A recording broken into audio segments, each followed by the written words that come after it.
Hello friends, आप सभी का स्वागत करते हैं हमारे चैनल ज्योति फन ब्लॉग पर। तो आप सब देख रहे हैं दर्द से मोहब्बत भाग 177। इससे पहले इस कहानी के 76 भाग अपलोड हो चुके हैं चैनल पर। अगर आप सब ने नहीं पढ़ा है तो आप सब ज़रूर पढ़ लीजिएगा। तो चलिए देखते हैं अब तक आप सब ने पढ़ा था। संकल्प के सीने पर निर्भय एक पंच मारकर बोलता है कि चलकर यार देखते हैं ना सिया ठीक है या फिर नहीं। तो दोनों ने ही हाँ में अपनी गर्दन हिलाई और फिर चुपचाप से चोरी से एक कमरे की खिड़की से होते हुए अंदर की तरफ चले जाते हैं। उन्होंने अंदर का नज़ारा देखा तो उन सब की आंखें खुली की खुली रह जाती हैं। दोनों ही एक दूसरे का मुंह हैरानी से देखने लगे थे। तो चलिए देखते हैं अब आगे इस कहानी में क्या होने वाला है। सिया के सामने मधु, रमेश और संजना तीनों ही खड़े हुए थे और तीनों ही काफी ज्यादा गुस्से में सिया को खा जाने वाली नजरों से देख रहे थे। सिया भी चुपचाप से नजरें झुकाकर खड़ी रहती है। संजना ने गुस्से में कहा, मैंने तुमसे कहा था कि तुम सीधा घर आ जाना, कहीं भी जाने की जरूरत नहीं है, लेकिन तुमने क्या किया, तुम तो सीधा हॉस्पिटल पहुंच गई। अगले ही पल रमेश जी ने भी थोड़ा सा गुस्से में कहा कि या फिर कुछ दिनों से तुम्हें मार नहीं पड़ी है, शायद इसीलिए तुम्हारा दिमाग कुछ ज्यादा ही चलने लगा है, कुछ ज्यादा ही चलाने लगी हो दिमाग। अगले ही पल मधु जी ने भी सिया के गाल पर कसकर एक थप्पड़ जड़ दिया और बोलती है कि अगर आज निहाल को कुछ भी पता चल जाता तो शायद तुझे तो मैं जमीन में ही जिंदा गाड़ देती, समझी। तो मरने गई थी ना तू मेरे लिए, तो फिर मरी क्यों नहीं, वापस क्यों आ गई यहाँ पर। इतना कहकर उसने सिया का गाल जल्दी से छोड़ दिया और फिर तभी रमेश भी अपनी बेल्ट खोलता हुआ गुस्से से बोलता है कि ये ऐसे नहीं मानेगी, बहुत दिन हो गए हैं ना, हमने इसे बहुत ज्यादा ढील दे रखी है और ये फिर अब हमारी ढील का नाजायज फायदा उठाने लगी है, अपने मन का करने लगी है। जैसे जैसे रमेश अपनी बेल्ट खोल रहा था वैसे वैसे निर्भय और संकल्प दोनों की ही दिल की धड़कनें एकदम से बढ़ गई थी। उन्होंने तो कभी भी सपने में भी नहीं सोचा था कि सिया के साथ इतना बुरा बर्ताव भी होता है उसके घर में। दोनों का ही दिमाग पूरी तरह से ब्लैंक हो चुका था। उसे समझ में नहीं आ रहा था कि वो अचानक से सामने जाकर कैसे सिया को बचा ले। वो दोनों ही कुछ सोच रहे थे और फिर तभी निर्भय ने भी जल्दी से संकल्प की जेब में से उसका फोन निकाला और फिर संकल्प की ओर बढ़ाते हुए कहा कि संजना को कॉल कर, अभी के अभी उसे कॉल कर, समझा। तो संकल्प भी थोड़ा सा हैरानी से निर्भय की तरफ देखता है और फिर बोलता है कि लेकिन कॉल करके कहूँगा क्या मैं उसे। तो निर्भय बोलता है कि उसे बोल दे कि मैं अभी अभी यहाँ पर आ रहा हूँ। तो संकल्प जो कि अभी हमेशा से कूल रहता था, उसका दिमाग भी काम नहीं कर रहा था, वो तो पूरी तरह से ब्लैंक हो चुका था। लेकिन तब भी निर्भय के कहने पर उसे समझ में आ गया था कि निर्भय बिल्कुल सही कह रहा है। उसने जल्दी से अपना फ़ोन लिया और फिर वहीं सिया जो एक कदम अभी पीछे हटकर डर के मारे हाथ जोड़कर बोलती है कि नहीं नहीं मामा जी, प्लीज़ आज के बाद कभी भी ऐसा नहीं करूँगी, प्लीज़ प्लीज़ मत मारिए मुझे। लेकिन रमेश जी के सिर पर तो जैसे आज बहुत ही ज़्यादा गुस्सा सवार था, उसका दिमाग पूरी तरह से बंद हो चुका था। वो अपनी बेल्ट निकाल चुका था और फिर उसने जैसे ही सिया को मारने के लिए अपनी बेल्ट उठाई वैसे ही संजना का फ़ोन रिंग करने लगता है। संजना का फ़ोन रिंग कर रहा था और उस पर संकल्प का नंबर फ्लैश हो रहा था। संजना के चेहरे पर तो एक जीत की मुस्कान आ गई थी और दिल में बहुत ही ज़्यादा सुकून और खुशी आ चुकी थी। वो रमेश जी को देखकर बोलती है कि पापा पापा 1 मिनट, संकल्प का फ़ोन आ रहा है, रिसीव कर लूँ, उसके बाद इसे अच्छे से मार लेना आप। ये कौन सा कहीं जा रही है, घर में ही तो रहेगी। संकल्प का फ़ोन था। ये सोचकर मधु के चेहरे पर भी बड़ी सी मुस्कुराहट आ गई थी और वो भी संजना को देखकर बोलती है कि हाँ हाँ हाँ, जल्दी से पूछ उससे वो क्या कहना चाहता है तुझसे, क्या वो तुझसे मिलना चाहता है क्या, कुछ भी करके बस संकल्प को अपने वश में कर ले तू, और फिर तो वही होगा जो हम सब चाहते हैं, है ना। संजना भी एक मुस्कुराहट के साथ बोलती है कि हाँ हाँ माँ, क्यों नहीं। संजना ने भी जल्दी से फ़ोन रिसीव करा और फिर कहा कि संकल्प आपने इतनी रात को फ़ोन क्यों किया, कोई खास बात थी क्या। संकल्प का दिल तो अभी जोरों से धड़क रहा था, उसे बहुत ज़्यादा बुरा भी लग रहा था। उसने तो कभी किसी लड़की को ऐसे देखा भी नहीं था। सिया को देखकर कहीं ना कहीं उसे बहुत ज़्यादा बुरा भी लग रहा था और रमेश और मधु पर गुस्सा भी आ रहा था। इसीलिए उसे समझ में नहीं आ रहा था कि अब वो संजना से क्या बोल दे। एकदम से संकल्प अभी कुछ भी नहीं बोल रहा था। उसने तो कभी सोचा भी नहीं था कि सिया इतनी बुरी हालत में रह रही है। उसे तो कहीं ना कहीं ऐसा लग रहा था कि जैसे शायद उसे इतनी जल्दी डिसीजन नहीं लेना चाहिए था, ऐसे इतने अजनबी लड़के से प्यार करके उतनी दूर सेटल नहीं होना चाहिए। इतने में ही संजना फिर से बोलती है कि अरे संकल्प, आप बोल क्यों नहीं रहे, तुम्हें मेरी बात सुनाई दे रही है ना। तो निर्भय ने भी गुस्से में संकल्प के सीने पर एक पंच मारा और फिर संकल्प अपने होश में आया और फिर उसने एक नकली मुस्कुराहट के साथ कहा कि तुम्हारी याद आ रही थी। क्या मैं तुमसे मिलने के लिए तुम्हारे घर पर आ जाऊं? ये सुनकर तो संजना की आंखें एकदम से चमक उठी थी और दिल पर बहुत ज़्यादा सुकून और खुशी आ गई थी। उसने अपनी मम्मी की तरफ देखकर बिना आवाज़ निकाले इशारों में ही कहा कि वो अभी घर पर आना चाहता है। मधु जी ने भी जल्दी से हाँ में अपनी गर्दन हिलाते हुए कहा कि हाँ हाँ, बुला लो उसे अभी के अभी। संजना बोलती है कि हाँ तो ठीक है ना, फिर आ जाओ, किसने मना किया है तुम्हें? संकल्प ने भी जल्दी से फ़ोन कट किया और फिर निर्भय को देखकर धीरे से बोलता है कि अब क्या करूँ मैं, वो मुझे बुला रही है। तो निर्भय बोलता है कि क्या करना क्या है, अब तो पीछे से आए थे ना, लेकिन अब इज्जत के साथ घर के आगे से आएंगे। कम से कम अब वो लोग सिया पर अपना गुस्सा तो नहीं निकालेंगे, कम से कम शांति से बैठ तो जाएंगे ना हमें देखकर। इतना कहकर वो दोनों ही उस कमरे से बाहर की तरफ चुपचाप से चले जाते हैं। तो वहीं संजना ने भी अपनी मम्मी पापा को देखते हुए कहा कि संकल्प मुझसे मिलने के लिए यहाँ पर आ रहा है, तो आप इस सिया को बाद में ही मारपीट कर लेना, अभी के लिए इसे छोड़ देते हैं। अब संकल्प के वेलकम के लिए तैयारी कर लो आप दोनों। तो मधु जी ने भी अब सिया की बाजू पकड़कर उसे गुस्से से हिलाते हुए कहा कि थोड़ी ही देर में संकल्प यहाँ पर आ जाएगा, तो चुपचाप से जाकर उसके लिए बढ़िया से खाना बना दे, समझी तू? और हाँ, एक बात अच्छे से याद रखना, अगर खाने में थोड़ी सी भी ऊंच नीच हुई तो तू सोच भी नहीं सकती है कि हम तेरा क्या करेंगे, जिंदा काट देंगे तुझे यहाँ पर, समझी तू? सिया ने भी हाँ में अपनी गर्दन हिलाई और नम आंखों से अपनी गर्दन हिलाकर सीधा किचन की तरफ चली जाती है। वहीं बाहर निर्भय और संकल्प दोनों ही अपनी गाड़ी से टेक लगाकर खड़े हुए थे। निर्भय संकल्प को देख रहा था और संकल्प जो आज बहुत ही ज्यादा उदास था, उसे सच में बहुत ही ज्यादा बुरा लग रहा था। निर्भय भी समझ रहा था कि आखिर वो उदास क्यों है। तभी निर्भय ने भी संकल्प की कमर पर हल्का सा हाथ मारकर कहा कि साले, अब तुझे क्या हो गया है, तू इतना ज्यादा क्यों सोच रहा है, तू इतना ज्यादा क्यों उदास हो गया है? तो संकल्प भी गहरी सांस लेकर बोलता है कि यार, यकीन नहीं आता है मुझे कि संजना जैसी पढ़ी लिखी मॉडर्न लड़की इतनी घटिया भी हो सकती है, इतना घटिया काम भी कर सकती है। यार, खुद पर ही गुस्सा आ रहा है मुझे कि मुझे संजना पसंद कैसे आ गई, मैंने कैसे उससे बात करने के लिए सोच लिया। सिया को देखा तो पता नहीं अपने दिन यहाँ पर कैसे गुजार रही होगी वो। सिया को यहाँ से निकालना पड़ेगा अब जल्द से जल्द। संकल्प की बात सुनकर निर्भय ने भी हल्के से गुस्से में कहा कि यार, तू निकाल सकता था, लेकिन तूने तो वानर सेना के सामने ही मुंह पर ही बोल दिया था कि तुझे तो सिया पसंद ही नहीं है। अब तो सिया को यहाँ से निकालना बहुत ही ज्यादा मुश्किल है। वैसे तुझे क्यों नहीं पसंद है सिया? सुंदर तो है, पढ़ी लिखी भी है, वो अलग बात है कि हालत अभी बहुत ही ज्यादा खराब है उसके, लेकिन अगर वो भी संजना की तरह ऐसे ही मॉडर्न कपड़े पहनकर, शॉर्ट ड्रेस पहनकर, सज धज कर तैयार होकर किसी के भी सामने चली जाएगी ना, तो उसे भी अपना दीवाना जरूर बना लेगी वो। एक तू है जिसने सिया को संजना की खूबसूरती देखकर रिजेक्ट कर दिया था। संजना की खूबसूरती ऊपरी है, अंदर ही नहीं है यार। संकल्प बोलता है कि देख, अब मुझे सिया के लिए थोड़ी सी सिंपैथी भी हो रही है यार, लेकिन ये मत बोल कि मैं उसे शादी कर लूँ, प्लीज ऐसा बिल्कुल भी मत बोल, मैं उससे शादी बिल्कुल भी नहीं कर सकता हूँ। निर्भय ने कहा कि तो ठीक है ना, सिया यहाँ से कभी भी नहीं निकल सकती है, फिर तू ना सोचना बंद ही कर दे। यार, मैं कर लेता सिया से शादी, पर मैं क्या करूँ, मैं तो निशी से प्यार करता हूँ ना। संकल्प और वही ज़्यादा कंफ्यूज हो गया था, उसे समझ में नहीं आ रहा था कि अब वो सिया को यहाँ से कैसे निकाले, लेकिन वो सिया से शादी बिल्कुल भी नहीं करना चाहता था। उसकी खूबसूरती उसे पसंद ही नहीं आ रही थी। संकल्प बोलता है कि देख, सिया को यहाँ से निकालने के लिए तुझे उससे शादी करने की जरूरत नहीं है। हम जाकर वानर सेना को सारी चीजें सच सच बता देंगे और फिर वो अपने आप इस केस को खुद ही हैंडल कर लेंगी, क्योंकि वानर सेना हमसे ज्यादा होशियार है। निर्भय भी अब इस बारे में कुछ नहीं कहना चाहता था, कुछ सोच में पड़ गया था, लेकिन वो अभी मन ही मन सिया को लेकर संकल्प के लिए पसंद कर चुका था।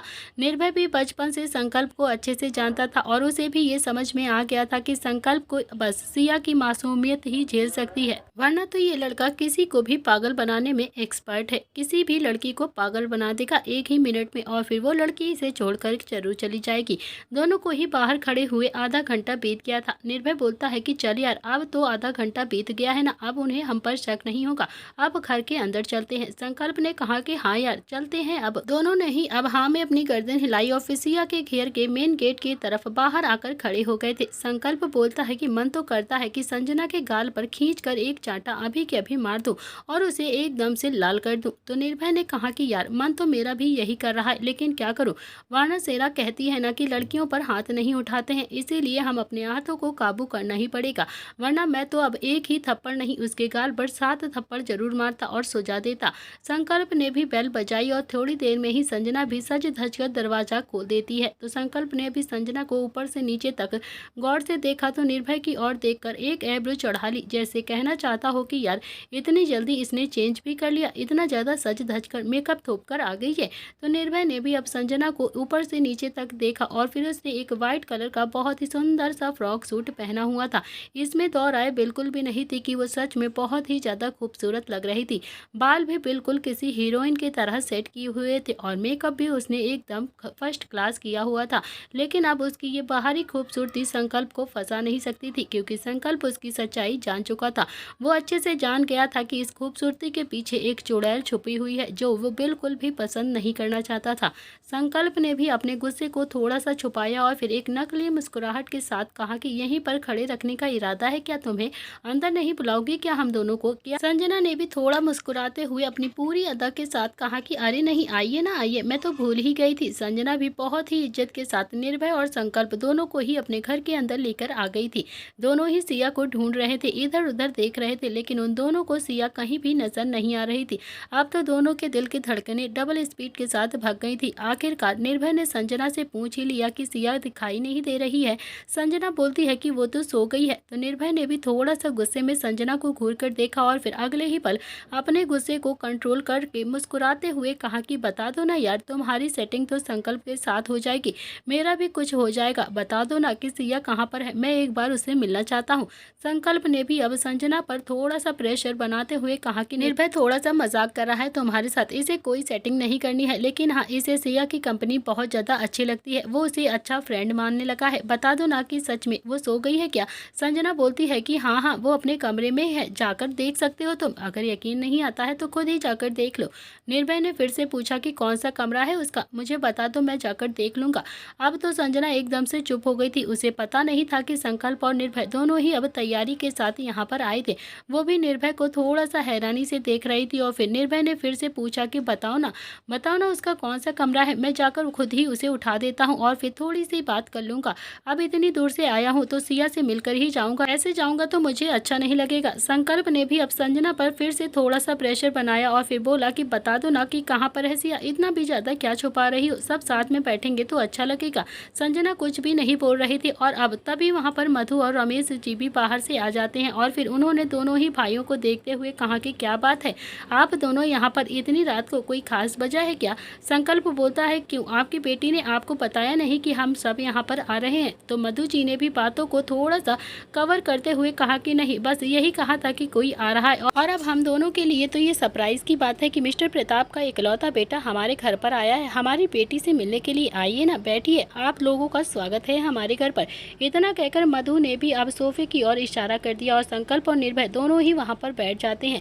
लेकिन दोनों की ही आंखें बस अभी सिया को ही ढूंढ रही थी। ऐसा लग रहा था कि जैसे एक बार वो सिया को देख लेंगे तो उन्हें चैन पड़ जाएगा, उन्हें तसल्ली हो जाएगी। निर्भय और संकल्प दोनों को अब अंदर ही अंदर बहुत ज़्यादा गुस्सा भी आ रहा था और थोड़ी थोड़ी बेचैनी भी हो रही थी। दोनों ही अच्छे से जानते थे कि वो अपना गुस्सा कैसे दबा रहे हैं। अगर इस वक्त उसके सामने संजना और उसके माँ बाप ना होते, 3 लड़के बैठे होते, तो शायद अब तक तो वो उन तीनों लड़कों को उठाकर पटक चुके होते, मार मार कर बंदर बना चुके होते। लेकिन वो क्या कर सकते थे, वो एक फैमिली में बैठे हुए थे, इसीलिए वो अपने गुस्से को जैसे तैसे कंट्रोल कर रहे थे। तभी निर्भय ने इस बार फिर से मधु की ओर देखते हुए कहा कि आंटी, सिया कहाँ पर है, वो दिखाई नहीं दे रही है, क्या वो सच में सो गई है? तो मधु ने भी कहा कि हाँ हाँ, वो तो जल्दी ही सो जाती है ना। अब निर्भय से भी बर्दाश्त नहीं हुआ और फिर उसने थोड़ा सा अकड़ के साथ गुस्से से कहा कि अगर सो गई है तो फिर उसे उठाकर लेकर आओ, अभी के अभी, मुझे उससे बात करनी है, मैं उससे मिलना चाहता हूँ। ये सुनकर तो संजना, मधु और रमेश तीनों ही बहुत ज़्यादा हैरानी से निर्भय को देखने लगे थे। संजना ने इस बार थोड़ा सा एटीट्यूड के साथ कहा कि निर्भय राजपूत, आप मेरे माँ बाप से ऐसे बातें नहीं कर सकते हैं, आपका कोई हक नहीं बनता है ऐसे बोलने का। निर्भय भी अपनी बाजुओं को फोल्ड करता हुआ बोलता है कि अब तुम मुझे बताओ कि इससे कैसे बातें करते हैं, ये तो मुझे भूल कर भी मत बता देना। सुनाई नहीं दिया तुम्हें मैंने क्या कहा है? जाकर सिया को अभी के अभी बुलाकर लेकर आओ, और अगर अगले 5 मिनट में सिया मेरे सामने नहीं आई तो सच कहता हूँ, मैं खुद ही उसे ढूंढ लूंगा और फिर पता नहीं है मुझे भी, मैं गुस्से में क्या क्या कर दूंगा। इतना कहकर उसने भी टेबल पर रखा हुआ एक वॉच उठाया और फिर उसे फेंक कर दीवार पर जोर से मार दिया। संकल्प ने तो अपनी आंखें कसकर बंद कर ली थी और दिल पर अपना हाथ रख लिया था। फिर उसने संजना को ही थोड़ा सा समझाते हुए फिर से कहा कि यार, इसका गुस्सा बहुत ही ज़्यादा खराब है, बहुत ज़्यादा खराब है इसका गुस्सा। अगर इसे सिया से मिलना है तो फिर इसे मिलवा दो ना, आप लोग इतना ज़्यादा बहाने क्यों मार रहे हो? अगर कोई सो जाता है तो क्या सोते हुए लोग उठते नहीं है क्या? जाओ, जाकर अब चुपचाप से सिया को बुलाकर लेकर आओ, नहीं तो निर्भय सच में गुस्से में कुछ उल्टा सीधा कर देगा। अगर नहीं बुलाकर लाई ना तो सच कहता हूँ, ये मुझे यहाँ से लेकर चला जाएगा और फिर मुझे तो तुमसे बात करनी है ना, मैं तुमसे बात करना चाहता हूँ। इतना कहकर संकल्प ने अपने अंदर एक आशिक को जल्द से प्रवेश करवा दिया ताकि संजना उसकी बात को टाल ना सके, उसकी बातों को आसानी से मान जाए। तो संजना ने भी अपना सलाइवा कटका और फिर निर्भय की तरफ थोड़ा सा एटीट्यूड के साथ देखा और फिर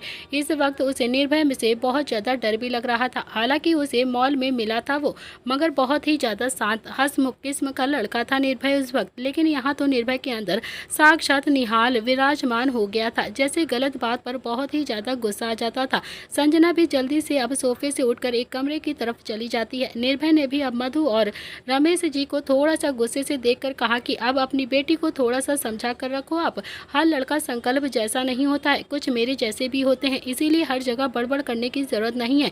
एकदम सनकी, और अगर कोई मेरी बात को नहीं मानता है ना तो सच कहता हूँ मेरा दिमाग बहुत ज़्यादा गर्म हो जाता है और फिर मैं उल्टे सीधे काम करना शुरू कर देता हूँ और फिर मुझे पता भी नहीं होता है कि मैं क्या कर रहा हूँ। निर्भय की ये बात सुनकर मधु और रमेश भी थोड़ा सा डर गए थे, लेकिन वो क्या करते, इतनी मोटी मछली अपने हाथों से तो नहीं जाने दे सकते थे। तो वहीं संकल्प तो अभी मन ही मन निर्भय को ऐसे देखकर खुश हो रहा था। उसे बहुत ही ज्यादा अच्छा भी लग रहा था कि निर्भय का गुस्सा आज काम आ गया था। संजना सिया के कमरे में गई और सिया जो अपनी चटाई पर लेटी हुई थी, उसके कमरे में कुछ ज्यादा कुछ भी नहीं था, बस एक चटाई और कुछ कपड़े बाकी थे और बाकी कमरा तो स्टोर रूम जैसा बना हुआ था। जो चीज संजना को अपने कमरे में बिल्कुल भी अच्छी नहीं लगती थी, वो उस चीज को सिया के कमरे में लाकर पटक कर चली जाती थी। सारा कूड़ा कबाड़ तो अब सिया के कमरे में ही रखा हुआ था। संजना सिया के पास आती है और फिर उसने थोड़ा सा गुस्से में सिया की बाजू को पकड़ा और उसे गुस्से से उठाते हुए कहा कि चल चल, तेरा वो आशिक निर्भय तुझसे मिलने के लिए आया है, जल्दी से उठ, जल्दी से अपना हुलिया जल्दी से ठीक कर और फिर मेरे साथ बाहर चल, समझी, तो तेरा इंतजार कर रहा है वो। तो सिया ने भी हाँ में अपनी गर्दन हिलाई और फिर अपने कपड़ों को देखने लगती है, लेकिन उसके पास तो कोई ढंग के कुछ भी कपड़े नहीं थे, तो वो संजना के पुराने कपड़े ही पहनती थी। संजना ने उन कपड़ों में से एक सिल्क का नाइट सूट निकाला और फिर सिया के ऊपर फेंकती हुई गुस्से से बोलती है कि ले ले इसे जल्दी से पहन ले और तैयार हो जा। तो सिया ने भी अब जल्दी से वो नाइट सूट संजना के हाथों से लिया और फिर सीधा वॉशरूम में चली जाती है। थोड़ी देर के बाद वो नहा कर बाहर आ जाती है और फिर संजना ने भी सिया की बाजू पकड़कर उसे गुस्से से कहा कि याद रख सिया, आज तो पापा ने तुझे मारा नहीं है, तू बच गई है उनके हाथों से, लेकिन अगर तूने बाहर जाकर कुछ भी गड़बड़ की या फिर किसी को भी कुछ बताने की कोशिश करी तो पापा तुझे छोड़ेंगे नहीं, समझी तू। और हाँ, साथ साथ माँ भी तुझे बहुत ज्यादा मारेगी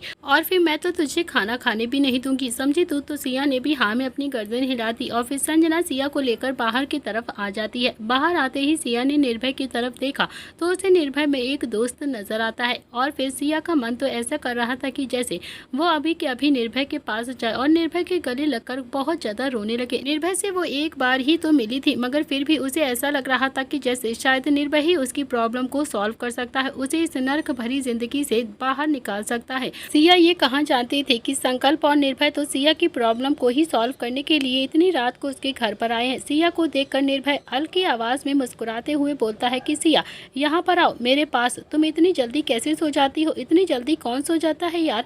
सिया निर्भय के पास धीरे धीरे कदमों से आ जाती है। वो नम आंखों से निर्भय को देख रही थी और फिर उसकी आंखों में एक उम्मीद साफ दिखाई दे रही थी। निर्भय ने भी अपनी पलकें झपका दी थी, लेकिन सिया उसका इशारा अभी तक नहीं समझ पाई थी। उसे तो समझ में नहीं आ रहा था कि निर्भय ऐसे बिहेव क्यों कर रहा है। तभी निर्भय ने सिया के हाथ को पकड़ा और फिर उसे अपने पास सोफे पर बैठाता हुआ बोलता है कि पापा बता रहे थे तुम्हारा एक्सीडेंट हो गया है, तुम्हें चोट लग गई है, कैसे हुआ था तुम्हारा एक्सीडेंट। तुम दोनों बहनों को तो हमने खुद ही कैब में बैठाया था, हमारे सामने ही तो तुम खुद ही कैब में बैठकर गई थी ना, फिर तुम सड़क पर कैसे मिल गई थी, तुम्हारी सड़क पर चोट कैसे लग गई। इतना कहकर निर्भय ने संजना की तरफ घूर कर देखा और फिर संजना ने भी डर के मारे अपना सलाइवा गटक लिया। मधु, संजना, रमेश ये तीनों ही ये भूल गए थे कि आज निहाल उन्हें हॉस्पिटल में मिला था और निर्भय भी निहाल का बेटा ही था, वो भी उसी की तरह पूछताछ करता था। निर्भय ने सिया के चेहरे पर आए हुए बालों को हल्का सा पीछे करते हुए कहा कि बताओ ना, तुम दोनों बहनों को तो हमने खुद ही कैब में बैठाया था, फिर तो तुम्हारा एक्सीडेंट कैसे हो गया, किसने किया है तुम्हारा एक्सीडेंट। संकल्प और निर्भय के सवालों का जवाब तो अब किसी के पास भी नहीं था और सिया वो तो पहले से ही डर रही थी। निर्भय ने इस बार थोड़ा सा अकड़ कर बहुत ही ज्यादा गुस्से में टेबल पर हाथ मारकर कहा कि कुछ पूछ रहा हूँ ना संजना, जब हम दोनों भाइयों ने तुम दोनों बहनों को गाड़ी में खुद ही अपनी आंखों के सामने बैठाया था, तो फिर सिया का एक्सीडेंट कैसा हो गया, वो कैसे सड़क पर चलने लगी, या तो फिर मुझे जवाब दे दो, वरना मैं अभी के अभी पुलिस को बुलाकर ये कह दूंगा कि तुमने सिया को मारने की कोशिश करी थी, तुमने उसका एक्सीडेंट करवाया है। और ये तो तुम अच्छे से जानती हो ना कि हम प्रताप फैमिली से हैं, जो भी चाहेंगे हम लोगों से कोई भी नहीं कर पाएगा, तुम हमसे लड़ भी नहीं पाओगी। संजना अब पूरी तरह से डर गई थी और फिर उसके माँ बाप भी अपने चेहरे पर आए हुए पसीने को पोंछ रहे थे। वो तीनों की ही हवा खसक गई थी और फिर संकल्प ने भी थोड़ा सा एक्टिंग करते हुए कहा कि निर्भय, तुम संजना से ऐसी बात बिल्कुल भी नहीं कर सकते हो, तुम्हारा कोई हक नहीं बनता है। और फिर उसने संजना से कहा कि सच सच बता दो ना कि क्या हुआ था, कैसे हुआ था सिया का एक्सीडेंट। संजना को तो अब समझ में ही नहीं आ रहा था कि वो क्या करे, लेकिन फिर भी निर्भय संजना को अभी भी गुस्से से घूर कर देख रहा था। और फिर कुछ तो निर्भय का गुस्सा बहुत ही ज़्यादा आ रहा था और कुछ तो वो जानबूझकर संजना को डरा भी रहा था गुस्सा कर कर। तो संजना ने भी अब सिया की तरफ देखा और फिर अपने डर को कंट्रोल करते हुए बोलती है कि सिया गाड़ी से उतर गई थी और क्योंकि उसे अपने बॉयफ्रेंड से मिलने के लिए जाना था। मैंने इसे बहुत ज़्यादा मना किया था मगर ये मेरी बात ही नहीं सुन रही थी। और ये सुनकर सिया ने हैरानी से संजना की तरफ देखा तो संजना ने उसे आंखें दिखा दी और फिर निर्भय ने भी सिया की ओर देखा तो सिया ने भी हल्की सी हाँ में अपनी गर्दन हिला दी। संकल्प ने भी मुस्कुरा कर कहा, तो इसमें इतना छुपाने वाली क्या बात है, इतना ज़्यादा डर क्यों रही? अगर वो जा रही थी तो कोई बात नहीं, तुम बता सकती थी ना। अगर तुम किसी से प्यार करती हो तो किसी से मिलती हो और फिर इसमें डरने वाली क्या बात है, ये तो बहुत अच्छी बात है ना। खैर छोड़ो। फिर संकल्प ने संजना की ओर देखते हुए थोड़ा मुस्कुराते हुए कहा कि संजना, कुछ खिलाओगी नहीं क्या? क्या हम दोनों ऐसे ही बैठे रहेंगे? तो संजना ने भी जल्दी से हाँ में अपनी गर्दन हिलाई और फिर जल्दी से वहाँ से भागकर किचन की तरफ चली जाती है। संजना को तो आज सच में निर्भय के गुस्से से बहुत डर लग रहा था। किचन में जाते ही उसने सबसे पहले पानी पिया क्योंकि उसे बहुत ज़्यादा डर लग रहा था। वो तो संकल्प था जिसकी वजह से वो बोल रही थी। अगर खाली निर्भय वहाँ पर होता और वो कुछ भी पूछता तो शायद वो कुछ भी नहीं बोल पाती। संकल्प ने फिर से मधु और रमेश जी की तरफ देखते हुए कहा कि आप दोनों अपनी बेटी की मदद नहीं करेंगे क्या, या फिर यहीं पर खड़े रहेंगे? जाइए उसकी मदद करिए। तो दोनों ही अब एकदम से खड़े हो गए और फिर एक नकली मुस्कुराहट के साथ बोलते हैं कि हाँ क्यों नहीं बेटा, हम अभी आप लोगों के लिए कुछ खाने का इंतजाम करते हैं, आप लोग बैठकर बातें करिए। इतना कहकर वो भी दोनों ही डर के मारे सीधा किचन की तरफ चले जाते हैं। किचन में जाते ही उन्होंने संजना को घूर कर देखा और फिर संजना जो कि गुस्से में पानी पी रही थी, उसे तो सच में अभी डर भी लग रहा था और गुस्सा भी आ रहा था। संजना ने गुस्से से दांत पीसते हुए अपने पापा से कहा कि मैंने तो आपसे पहले ही कहा था कि इस लड़की को यहाँ पर मत रखो, भगा दीजिए इस लड़की को, लेकिन आप लोग माने ही नहीं, हमेशा बस अपनी ही जिद चलानी रहती है आपको। आज इसकी वजह से निर्भय मेरे साथ ऊंची आवाज़ में बात कर रहा था, मेरे ऊपर गुस्सा दिखा रहा था, सिर्फ इसकी वजह से और किसी की वजह से नहीं। मधु भी आगे आती है और फिर उसने संजना के सिर पर हल्का सा हाथ मारते हुए कहा कि बेवकूफ़ लड़की, कभी तो अकल से काम किया कर तू, कभी भी अकल नहीं लगाती है तू। पहली बात तो ये, अगर हम सिया को घर से निकाल देते तो उसकी इस प्रॉपर्टी पर हक कैसे जमाते, क्योंकि ये प्रॉपर्टी तो सिया की ही है ना, इसमें हमारा कोई भी हिस्सा नहीं है। और फिर दूसरी बात, घर का सारा काम वही तो करती है, पता है ना कि आज के टाइम पर नौकर कितना ज़्यादा महंगा है। और तुम तो जानते ही हो अपने पापा को, इनका जो भी छोटा सा रेस्टोरेंट है ना वो इतना अच्छा चलता भी नहीं है। छोटे से रेस्टोरेंट में हम कितने नौकर रख लेते अपने घर पर। संजना बेटा समझने की कोशिश करो, तुम ऐसे गुस्सा करने से कोई काम नहीं चलेगा। तुम्हें कौन सा निर्भय के साथ अपनी ज़िंदगी बितानी है, कौन सा उसके साथ शादी करनी है? तुम्हें तो संकल्प के साथ अपनी ज़िंदगी बितानी है, उसके साथ शादी करके ऐश करना है। तुमने देखा ना संकल्प तो तुम्हें कितना ज़्यादा सपोर्ट कर रहा था, कुछ भी करके संकल्प को अपने पल्लू में बांध लो तुम, बस फिर तो हमारा काम आसान हो जाएगा। फिर जो तुम कहोगी ना संकल्प वही करेगा। शांति से काम लो संजना बेटा, चिल्लाने की ज़रूरत नहीं है, इतनी मोटी मछली हाथ से जाने मत दो प्लीज़। अरे हम कितना भी हाथ पैर मारेंगे ना तब भी हमें इतने अमीर लोग नहीं मिलेंगे, इतने अमीर लड़के से हम तुम्हारी शादी नहीं कर पाएंगे कभी। संजना ने भी हाँ में अपनी गर्दन मटका दी और फिर अपने गुस्से को कंट्रोल करके खाना गर्म करने लगती है। तो वहीं बाहर संकल्प तो अभी सिया और निर्भय से थोड़ी सी दूरी बनाकर बैठा हुआ था, लेकिन फिर भी संकल्प की नज़र तो अभी सिया के ऊपर ही ठहरी हुई थी। वो बार बार बस सिया को ही देखे जा रहा था और उसके दर्द को समझने की कोशिश कर रहा था। शायद उसके मन में कहीं ना कहीं अब निर्भय की बातें घूम रही थी, कहीं ना कहीं उसे भी लग रहा था कि सिया की जिंदगी वही सही कर सकता है। अगर मैं निशी से प्यार ना करता होता तो सिया के साथ शादी कर लेता, सिया सुंदर है, पढ़ी लिखी है। और फिर यही सारी बातें सोच सोच कर तो अब संकल्प की नज़र भी सिया पर ही आके टिकी हुई थी। तो वहीं निर्भय ने भी सिया की तरफ प्यार से देखा और कहा कि अगर तुम मुझे कुछ भी नहीं बताओगी ना तो इसका मतलब ये नहीं है कि हमें कुछ पता नहीं चलेगा, हम सब कुछ जानते हैं तुम्हारे सच के बारे में, तुम यहाँ पर कैसे रहती हो हमें सब कुछ पता है। तुमने कभी सोचा है कि अगर बड़े पापा को तुम्हारी हालत के बारे में पता चलेगा तो उन पर क्या बीतेगी, वो कितना ज़्यादा बुरा फील करेंगे, उन्हें कितना ज़्यादा तकलीफ होगी। क्या तुम अपने दर्द को हमारे साथ बांट नहीं सकती हो? क्या तुम हमें नहीं बता सकती हो कि तुम्हारे साथ क्या प्रॉब्लम है? अगर हमारे साथ नहीं बांट सकती हो तो ठीक है, बड़े पापा या फिर रुद्र मामू को तो तुम अपने दर्द को बता सकती हो ना, वो तुम्हारी बहुत ज़्यादा हेल्प करेंगे। सिया अभी भी कुछ नहीं बोलती है, बस नम आंखों से निर्भय की तरफ ही देखने लगती है। निर्भय अगले ही पल सिया के सिर को पकड़कर अपने कंधे पर लगाता है और फिर हल्का सा सहलाते हुए प्यार से बोलता है कि अच्छा ठीक है, शांत हो जाओ, तुम रोने की बिल्कुल भी ज़रूरत नहीं है। मैं कुछ भी नहीं पूछूंगा तुमसे, कुछ बताने की भी ज़रूरत नहीं है तुम्हें, लेकिन अब हम तुम्हें एक पल के लिए भी यहाँ पर अकेला नहीं छोड़ेंगे। तुम्हें हमारे साथ चलना पड़ेगा, क्योंकि हम जानते हैं तुम्हारे मामा मामा की सच क्या है। अब तुम देखती जाओ कि तुम्हारे मामा मामी को कैसे बैंड बजाते हैं हम। सिया अभी भी कुछ नहीं बोलती है, लेकिन अब उसके आंसू रुक नहीं पा रहे थे और फिर उसके आंसू निर्भय के शर्ट को भिगो रहे थे। वो बार बार रोने लगी थी और फिर कहीं ना कहीं ये सब कुछ देखकर संकल्प को बिल्कुल भी अच्छा नहीं लग रहा था। उसे भी अंदर ही अंदर बहुत ज़्यादा बेचैनी हो रही थी। थोड़ी देर तक तो संकल्प थोड़ा सा बर्दाश्त करता रहता है और फिर उसके बाद वो उठकर सीधा निर्भय के पास आकर बैठ जाता है और फिर उसने सिया की बाजू पकड़कर थोड़ा सा निर्भय से दूर करके कहा कि Siya, I am sorry, please मुझे माफ़ कर दो। मुझे नहीं पता था कि तुम्हारे दिल में इतना ज़्यादा दर्द है, प्लीज़ मुझे माफ़ कर दो, लेकिन तुम्हें हमें पूरी बात सच सच बतानी चाहिए, तभी तो हम तुम्हारी हेल्प कर पाएंगे ना। निर्भय बच्चा नहीं था जो संकल्प की इनसिक्योरिटी को समझ नहीं पा रहा था। वो थोड़ा सा हैरानी से संकल्प को देख रहा था। तो संकल्प ने भी निर्भय की तरफ देखते हुए कहा कि ऐसे क्या देख रहा है तू मुझे? इतना कहकर उसने सिया को थोड़ा सा आगे होने का इशारा किया और फिर सिया थोड़ा सा आगे हो गई और फिर संकल्प जाकर निर्भय के बराबर में बैठ जाता है। निर्भय ये सब कुछ बहुत ही प्यार से देख रहा था और उसके दिल में न जाने क्या क्या अजीब अजीब से ख्याली पुलाव पकने लगे थे।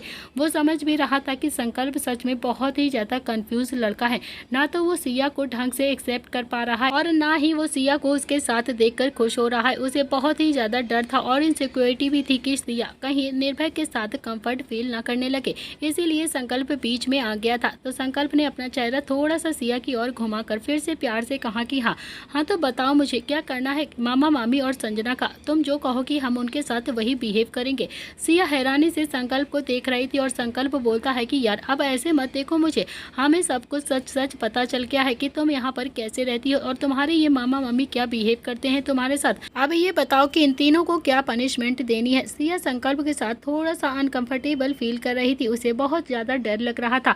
अपना चेहरा उसने थोड़ा सा आगे करके निर्भय की तरफ देखा तो निर्भय को तो एकदम से हंसी आ रही थी और फिर उसने सिया की तरफ अपना एक हाथ प्यार से बढ़ाया, लेकिन बीच में ही संकल्प ने निर्भय का हाथ फिर से पकड़कर उसे झटकते हुए थोड़ा सा गुस्से से कहा कि अबे अपने हाथ को इधर उधर रखना जरूरी है क्या? अपना हाथ उधर ही रखना, इधर कहाँ लेकर आ रहा है तो बार बार। तो निर्भय ने फिर से हैरानी से संकल्प की तरफ खा जाने वाली नजरों से घूर कर देखा तो संकल्प ने फिर से ऐसे ही दिखाया जैसे उसे निर्भय को देखना समझ में नहीं आ रहा है। वो एकदम से उसे इग्नोर कर रहा था। इतने में ही मधु आती है और फिर तीनों को देखकर बोलती है कि चलो खाना लग गया है, कुछ खा लीजिए। तो निर्भय भी अब खड़े होकर थोड़ा सा मुस्कुराते हुए बोलता है कि हाँ हाँ क्यों नहीं, बिल्कुल खाना खा के जाएंगे। पापा बता रहे थे कि आप बहुत ही अच्छा खाना बनाती हैं, तो चलिए देख लेते हैं आज आपके हाथों का खाना खाकर। मैं भी तो देखूँ कि कैसा बनाती हैं आप, कितना अच्छा खाना बनाती हैं और कितना टेस्ट है आपके हाथों में, क्योंकि पापा तो आपकी सच में बहुत ज़्यादा तारीफ कर रहे थे। अब ये देखना है कि आपकी तारीफ वो सच कह रहे थे या फिर झूठ।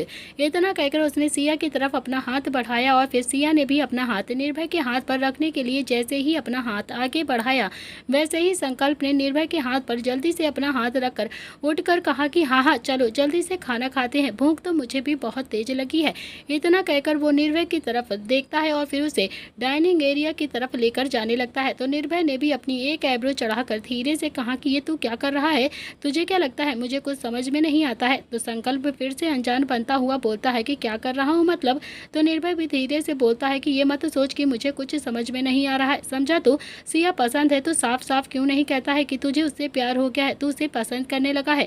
तो संकल्प ने फिर से कहा कि यार सिया पसंद नहीं है मुझे, लेकिन फिर भी तेरी हरकतें मुझे अच्छी नहीं लग रही है ना, इसीलिए तू क्या बार बार उसके साथ फ्रैंक हो रहा था, क्यों उसके साथ इतना ज़्यादा फ्लर्ट करने की कोशिश कर रहा था, तूने उसका सिर अपने कंधे पर क्यों रखा था बता मुझे, और फिर क्यों उसे बार बार छूने की कोशिश कर रहा था तू? मुझे ना ये सारी हरकतें बिल्कुल पसंद नहीं आ रही हैं तुझे। देख अगर तू किसी को चीट कर रहा है तो फिर पहले ही बता दे मुझे। तो ऐसे सिया और निशी दोनों की ही जिंदगी से मत खेल, समझा तू। तो निर्भय तो अभी आंखें फाड़े बस संकल्प को ही हैरानी से देखे जा रहा था और संकल्प जो अपने चेहरे की मुस्कुराहट को छुपाता हुआ निर्भय को खींचकर सीधा डाइनिंग एरिया की तरफ लेकर आ जाता है। दोनों ने ही अब चेयर खींची और फिर आराम से चेयर पर बैठ जाते हैं। निर्भय ने पलटकर सिया की तरफ देखा जो कि अभी सोफे के पास में ही डरी हुई खड़ी हुई थी। फिर उसने सिया को आवाज लगाते हुए कहा कि सिया, आप क्या वहीं पर खड़ी रहोगी क्या? तुम भी आ जाओ, जल्दी से आओ, साथ में बैठकर खाना खाते हैं, भूख तो तुम्हें भी लगी होगी ना। तो सिया ने भी एक नज़र मधु की तरफ देखा और फिर जल्दी से अपनी नजरें झुका ली क्योंकि मधु गुस्से में अभी सिया को ही खा जाने वाली नजरों से घूर रही थी। और इतने में ही संकल्प ने भी आवाज लगाते हुए कहा कि सिया, आ जाओ ना, साथ में बैठकर खाना खाते हैं, बहुत तेज भूख लगी है मुझे, जल्दी से आ जाओ अब। तो मधु ने फिर से गुस्से में सिया की तरफ देखा और फिर उनके पास जाने का इशारा किया। तो सिया भी अब चुपचाप से अपनी नजरें झुकाते हुई दोनों ही भाइयों के पास धीरे धीरे कदमों से आ जाती है।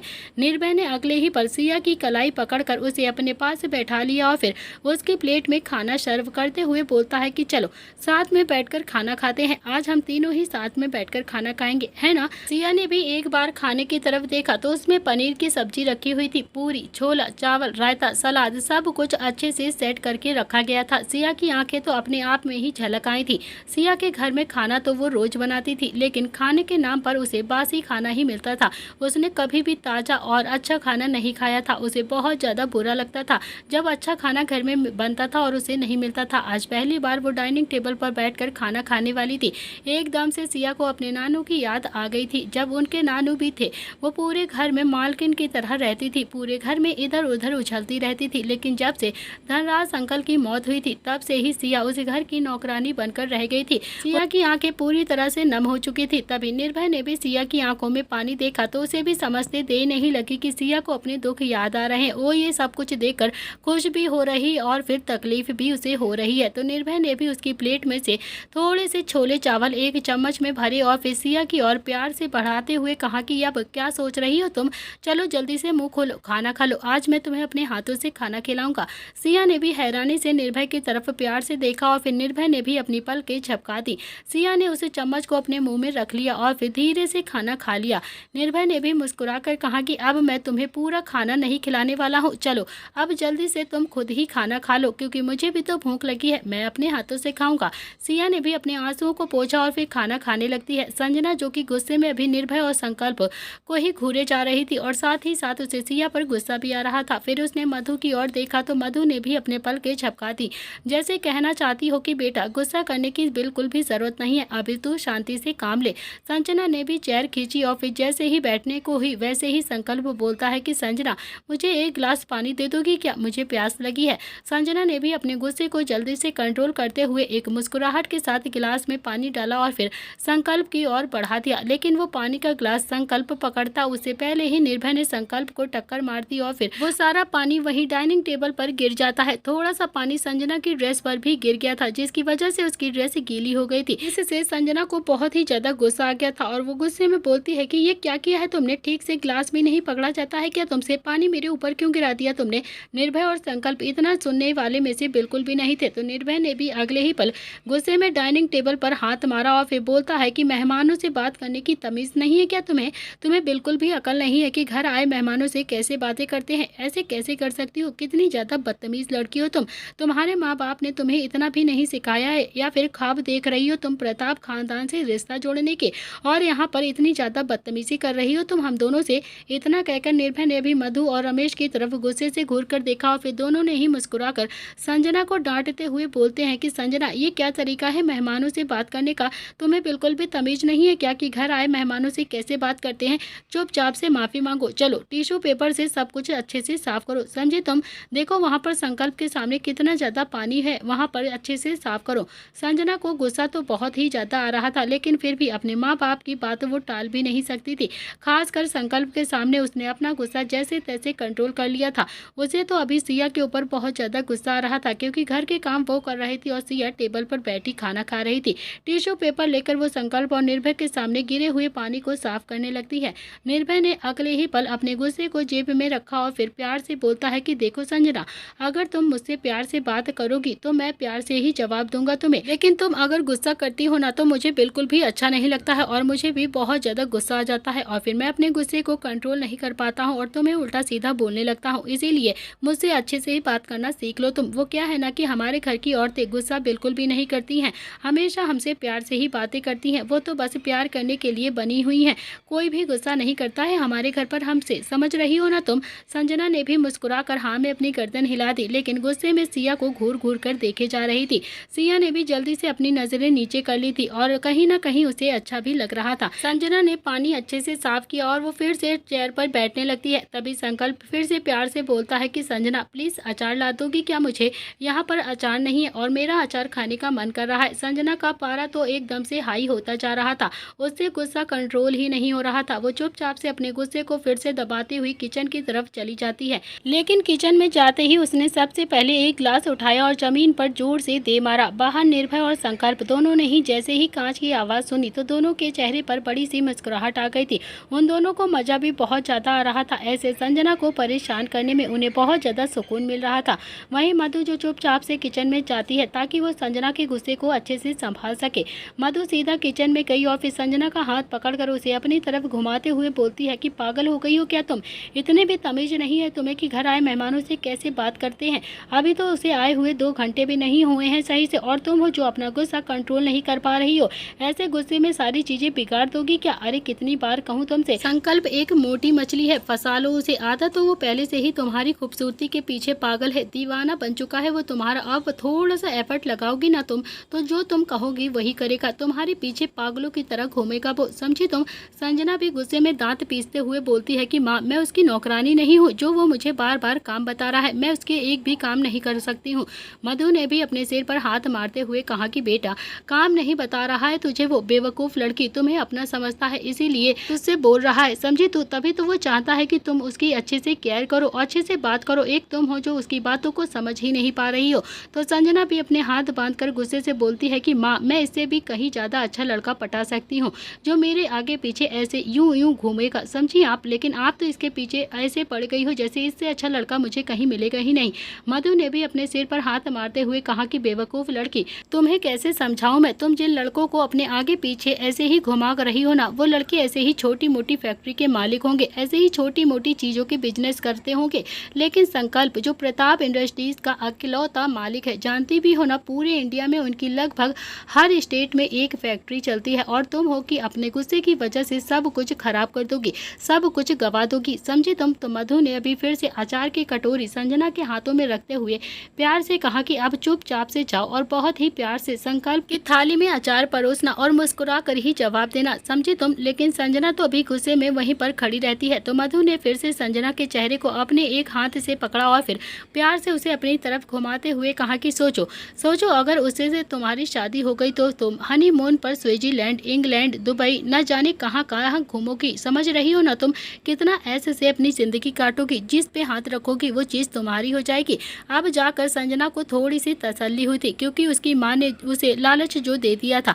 संजना भी जल्दी से अचार की कटोरी लेकर सीधा बाहर आ जाती है। उसने एक झूठी मुस्कुराहट के साथ संकल्प की कटोरी में अच्छे से अचार परोस दिया और फिर तभी संकल्प फिर से बोलता है कि सिया की थाली में भी परोस दो, उसे भी अचार पसंद होगा ना। तो संजना ने थोड़ा सा अपने गुस्से को एक बार फिर से कंट्रोल किया और फिर थोड़ा सा अचार सिया की थाली में भी रख दिया।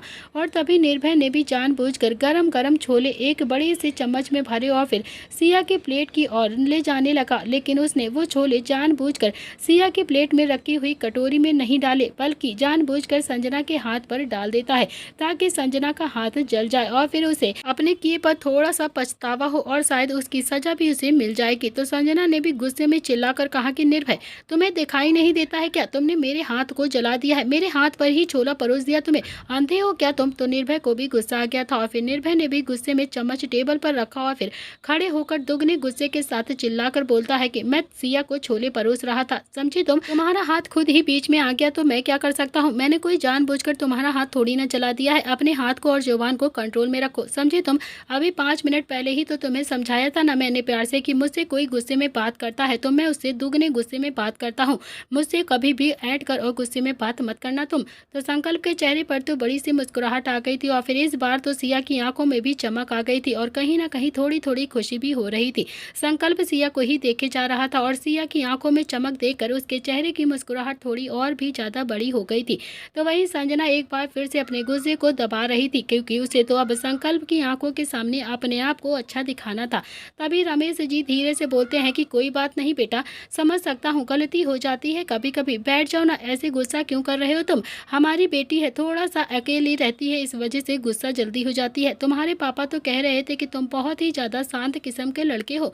तो निर्भय ने भी मुस्कुरा कर रमेश जी की तरफ देखा और फिर अगले ही पल उसे वो पल याद आ जाता है जब रमेश जी ने अपनी बेल्ट निकाल कर सिया को मारने के लिए अपना हाथ आगे बढ़ाया था। निर्भय मन ही मन बोलता है कि बड़ा कुत्ता हूँ यार मैं, जब मैं तुम्हें मारूंगा ना तो तुम्हारी उम्र का लिहाज भी नहीं करूंगा, इसीलिए शांति से बैठ जा, समझा तू? फिर उसने भी मुस्कुराकर रमेश जी को जवाब देते हुए कहा कि बिल्कुल ठीक सुना है आपने अंकल, मैं बहुत ही ज़्यादा शांत रहता हूँ, बहुत ही कम गुस्सा करता हूँ, लेकिन अगर कोई मुझसे गुस्से में बात करता है या फिर मेरे ऊपर गुस्सा दिखाता है तो मुझे ना बिल्कुल भी अच्छा नहीं लगता है। इतना कहकर निर्भय अपनी जगह पर बैठ जाता है और फिर उसने थोड़े से छोले फिर से सिया की प्लेट में परोसते हुए कहा कि सिया, अब अच्छे से खाना खा लो, देखो ना कितनी ज़्यादा दुबली पतली हो तुम, और चेहरा भी कितना ज्यादा डल हो गया है तुम्हारा, आंखों के नीचे ऐसे डार्क सर्कल्स अभी से हो गए हैं, अभी तो तुम्हारी कोई उम्र भी नहीं है।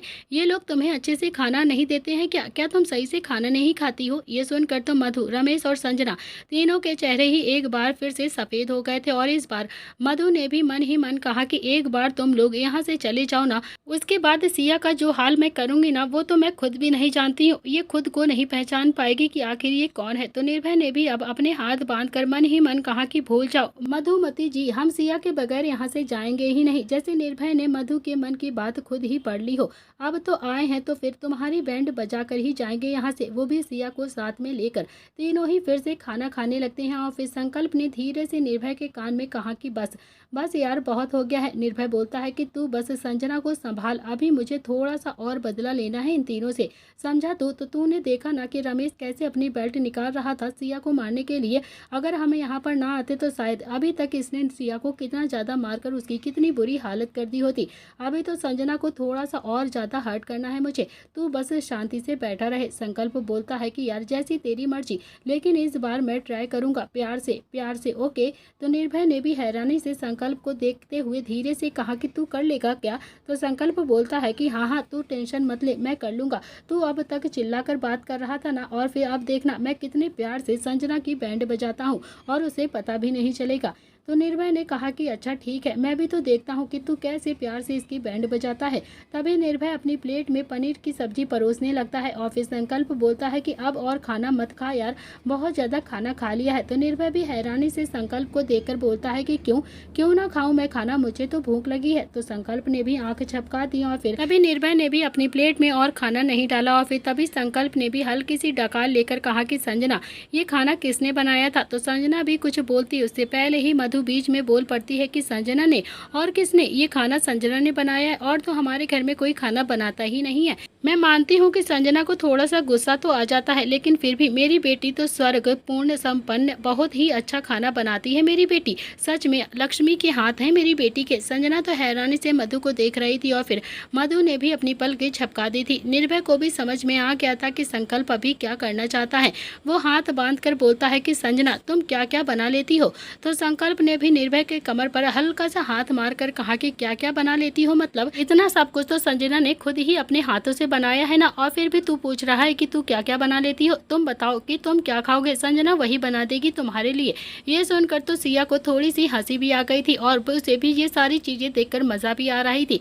तभी मधु, संजना और रमेश ने भी थोड़ा सा गुस्से में सिया की तरफ घूर कर देखा और फिर सिया ने भी अपनी नजरें जल्दी से नीचे झुका ली और अपने दांतों को अंदर कर लिया।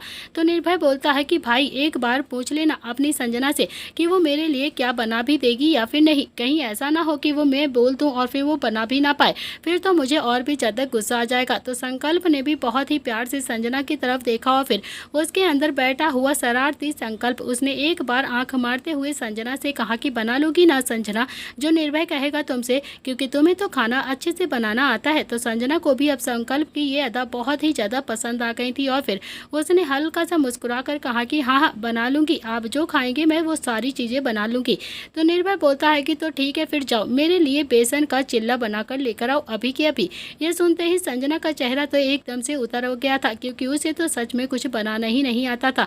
उसने तो पिछले 1 साल से किचन में पैर तक नहीं रखा था, सारा खाना सिया ही बनाती थी। वो तो बस किसी बादशाह की औलाद बनकर आराम से बैठकर डाइनिंग टेबल पर खाना खाती थी। उसने तो पता भी नहीं था कि किचन में खाना कैसे बनाते हैं। तो निर्भय ने भी संजना का चेहरा देखते हुए कहा कि यार, लगता है संजना को चिल्ला बनाना ही नहीं आता है, तभी तो देखो इसका चेहरा कितना ज़्यादा उतर गया है।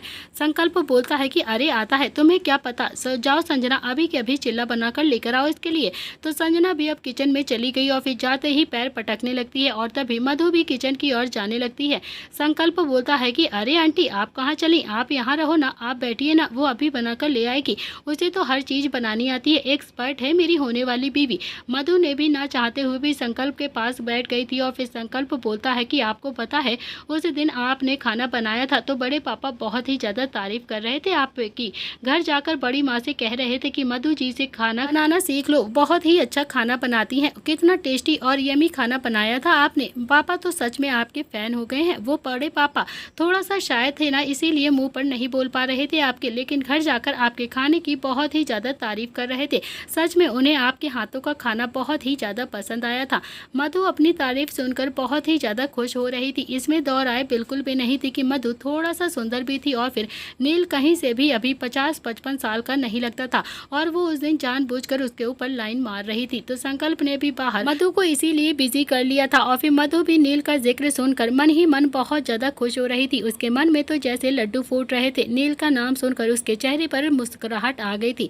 पता नहीं कैसी माँ बेटी थी, बेटी बेटे के पीछे पड़ी थी और फिर माँ बाप के पीछे पड़ने की कोशिश कर रही थी। तो वहीं रमेश जी को भी अब अच्छा नहीं लग रहा था कि मधु नील का जिक्र सुनकर इतना ज़्यादा खुश हो रही है, उसके जिक्र में अपने आप को पूरी तरह से डुबोई जा रही है। संकल्प वो तो अब मधु जी से ऐसी बातें कर रहा था कि जैसे अपने बड़े पापा की सेटिंग आज ही मधु के साथ करवा देगा। निर्भय संकल्प को घूर घूर कर देख रहा था और फिर मन ही मन ये भी बोल रहा था कि अगर यहाँ गलती से भी बड़े पापा आ गए तो फिर इसका क्या करेंगे, ये तो खुद भी नहीं जानता है, भगवान ही इसे बचा पाएगा। और अगले ही पल निर्भय के चेहरे पर बड़ी सी मुस्कुराहट आ गई थी, क्योंकि उसने मन ही मन इमेजिन कर लिया था कि बड़े पापा संकल्प को बहुत ज़्यादा पीट रहे हैं। तो वहीं दूसरी तरफ संजना, जो कि मोबाइल में चिल्ला बनाने की रेसिपी देख रही थी, उसे बनाना आता तो वो बनाती ना, मगर फिर भी उसने जैसे तैसे बेसन का घोल लिया और फिर उसमें प्याज काटने लगती है। लेकिन प्याज काटते काटते उसकी आंखों में ढेर सारा पानी आ जाता है और फिर उसके हाथ पर हल्का सा कट भी लग गया था। लेकिन बेचारी क्या करती, आज तो कुछ भी करके उसे अपना 100% देना था, उसे कुछ भी करके चिल्ला बनाना तो था, क्योंकि संकल्प की नज़रों में वो अपने आप को अच्छा दिखाना चाहती थी। फिर उसने जैसे तैसे चिल्ले को तवे के ऊपर डाला, लेकिन तवे पर तेल नहीं लगाया था, वो तेल लगाना भूल गई थी, जिसकी वजह से चिल्ला पूरी तरह से तवे पर आकर चिपक गया था। संजना उससे अब छुटाने की कोशिश कर रही थी, बार बार उसे निकालने की कोशिश कर रही थी, लेकिन आज तो चिल्ला भी संजना के मजे ले रहा था, उसके साथ मजाक कर रहा था। संजना को अब बहुत ही ज़्यादा गुस्सा आ गया था और फिर उसने तवे उठाकर ही सीधा पटक कर मार दिया। आधे से ज़्यादा किचन तो पूरी तरह से गंदा कर ही चुकी थी वो, जो थोड़ा बहुत बचा था वो उसे तवे की वजह से और भी ज़्यादा गंदा हो गया था। तवे की आवाज़ बाहर तक आ रही थी। तो मधु ने भी अब किचन की तरफ देखा और फिर उसे संजना पर बहुत ही ज़्यादा गुस्सा आ रहा था। अब संजना को ऊपर गुस्सा तो वो दिखा नहीं सकती थी, क्योंकि इतनी तेज तवे की आवाज़ सुनकर उसको संजना के अंदर गुस्सा दिखाई देता है। मधु भी चेयर से उठकर बोलती है कि बस बेटा, मैं अभी 2 मिनट में आई, क्या पता संजना को किसी चीज़ की ज़रूरत हो। वो क्या है ना कि वो अकेली खाना नहीं बनाती है, या फिर सिया उसकी हेल्प करती है, या फिर मैं उसके साथ काम करती हूँ। तो संकल्प ने भी हाँ में अपनी गर्दन हिलाते हुए कहा कि हाँ हाँ, जाइए जाइए, उसकी हेल्प कर दीजिए, एक अकेली बेचारी परेशान हो रही होगी। तभी मधु भी जल्दी से उठकर किचन की तरफ चली जाती है। निर्भय ने सिया की तरफ देखा, सिया जो अभी खाना खा चुकी थी। निर्भय ने बहुत ही प्यार से सिया के गाल पर अपना हाथ रखकर कहा कि कुछ और खाना है क्या तुम्हें। सिया ने ना में अपनी गर्दन हिला दी। निर्भय खड़ा होता है और फिर रमेश को देखकर बोलता है कि मैं सिया के साथ गार्डन में हूँ, जब चिल्ला बन जाएगा ना तो मुझे बुला लेना।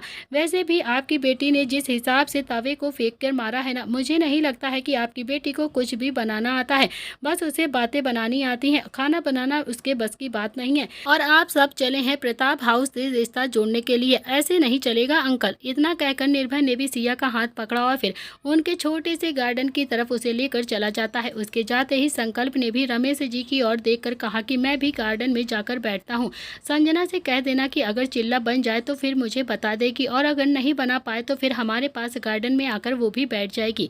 इतना कहकर संकल्प भी अब निर्भय और सिया के पीछे पीछे गार्डन में चला गया था। जब वो गार्डन में आया तो उसने देखा कि निर्भय और सिया दोनों ही एक झूले पर बैठे हुए आपस में बातें कर रहे हैं और सिया के चेहरे पर हल्की हल्की सी मुस्कुराहट भी थी और निर्भय जो जोर जोर से हंस रहा था। निर्भय और संकल्प के अंदर एक बहुत ही अच्छी बात थी कि वो दोनों ही अपने पास बैठे वाले इंसान को बहुत ही ज़्यादा हंसा देते थे। कोई चाहे जितना भी उदास होता मगर उन दोनों के पास होकर उसके चेहरे पर भी मुस्कुराहट आ ही जाती थी। और तभी निर्भय फिलहाल तो सिया को हंसाने में बहुत ज़्यादा बिजी था। संकल्प ने भी गार्डन में रखी हुई एक चेयर उठाई और फिर उसे निर्भय और सिया के पास लेकर जाकर उस पर बैठ जाता है। तीनों ही अब आपस में बातें करने लगते हैं। सिया आज बहुत ही ज़्यादा खुश लग रही थी। बहुत दिनों के बाद वो किसी से बातें कर रही थी और ऐसे खुलकर हंस रही थी। उसे निर्भय और संकल्प के साथ बैठकर बहुत ज़्यादा अच्छा भी लग रहा था। तो वहीं अंदर संजना जो आधी से ज़्यादा जल चुकी थी, उसे बहुत ज़्यादा गुस्सा भी आ रहा था, जिसे उसके माँ बाप समझाने की कोशिश कर रहे थे और फिर बहुत ही अच्छे से प्यार से उसे बाहर लेकर आ जाते हैं। संकल्प ने सिया से पूछा कि अच्छा, तुम्हारी हॉबी क्या क्या है सिया, क्या क्या अच्छा लगता है तुम्हें और तुमने कहाँ तक की स्टडी की है, बताओगी क्या हमें? तो सिया भी हल्के आवाज़ में बोलती है कि हाँ, ग्रेजुएट बीच में ही छोड़ दी थी मैंने। नानू चले गए थे और फिर अब किसी चीज़ में मन भी नहीं लगता है मेरा। नानू थे तो मुझे सब कुछ अच्छा लगता था, मैं अच्छे से पढ़ाई भी करती थी, अब कुछ भी मुझे अच्छा ही नहीं लगता है। तो निर्भय और संकल्प भी समझ रहे थे और फिर तभी निर्भय का फ़ोन वाइब्रेट होता है। निर्भय ने अपना फ़ोन देखा तो वो फ़ोन अभी निहाल का था। निर्भय ने अपना फ़ोन उठाकर कहा कि पापा, आपके मिशन को ही कंप्लीट कर रहा हूँ मैं। आपने जो कहा था ना वो बिल्कुल सच है। मैं और संकल्प सिया के घर में ही हैं और अब प्रताप हाउस तभी आएंगे जब इस प्रॉब्लम को जड़ से ख़त्म कर लेंगे, तब तक हम प्रताप हाउस में नहीं आएंगे। इधर दूसरी तरफ से निहाल ने भी हंसते हुए कहा कि हाँ, आज पहली बार मुझे भी ऐसा लग रहा है कि जैसे मेरा बेटा सच में कुछ अच्छा काम कर रहा है। वैसे भी तूने अपनी ज़िंदगी में 2 ही काम तो अच्छे किए हैं, बाकी सारे काम तो तूने बेकार के ही किए हैं। एक तो सिया के केस को हैंडल करके तूने अच्छा काम किया है और दूसरा काम जो निशी जैसी लड़की को पसंद करके मुझे भी समझ में नहीं आता है कि निशी ने तुम्हें पसंद कैसे कर लिया, वो कैसे तेरे प्यार में पागल हो गई, जो तेरे जैसे लड़के के साथ शादी करने के लिए तैयार हो गई। निर्भय भी बिना सोचे समझे ही एकदम से बोल पड़ता है कि निशी मुझे पसंद थोड़ी करती है पापा। और फिर तभी उसे अचानक से कुछ याद आया और निर्भय ने कसकर अपनी आंखें बंद कर ली। उसे समझ में आ गया था कि उसने से फॉलो फ्लो में क्या ही बोल दिया हो। इधर दूसरी तरफ से निहाल के तोते उड़ गए थे। उसने फिर से अब निर्भय से पूछा कि क्या क्या कहा तुमने, निशी तुम्हें पसंद नहीं करती है? तो दोस्तों, इसी के साथ इस कहानी का आज का एपिसोड यहाँ पर समाप्त होता है। आगे इस कहानी में क्या होगा ये सारी चीज़ें जानने के लिए देखना पड़ेगा नेक्स्ट एपिसोड। क्या निहाल पता कर पाएगा कि निशी और निर्भय के बीच में क्या चल रहा है, या फिर निशी खुद ही एक्सेप्ट कर लेगी निर्भय का प्यार? क्या निर्भय और संकल्प बचा पाएंगे सिया को उसके मामा मामी से, लेकर जा पाएंगे